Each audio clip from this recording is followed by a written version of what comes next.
Hello everybody, Ben Ditmar here again. Today is March 31st, 2020. And this one here is today's project. This one here is a 1995 9.9 Gamefisher built by Force. And this one here, picked this up a few weeks back. And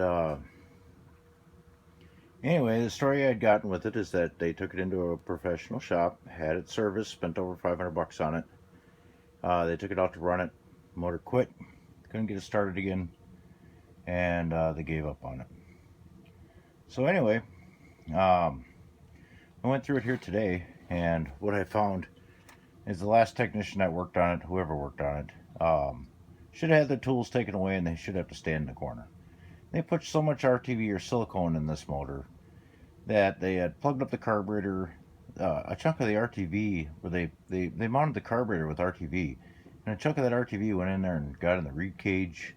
They had the water pump so full of it that it wouldn't, it was just a mess. So anyway, I went through it all, got it all serviced, put a water pump in it, serviced the gear case, that pressure tested fine. Got the stuff out of the reed valves on it, rebuilt the carburetor on it, rebuilt the fuel pump on it, and put some spark plugs in it because it had the wrong ones in it, and we're giving it a run. So anyway, we'll give you a show on this one. So these motors are on a thermostat, unlike the Mercury's. This is a Mercury built motor. It doesn't show water pumping until the thermostat opens. It's already been warmed up. That's starting to open up a little bit on it.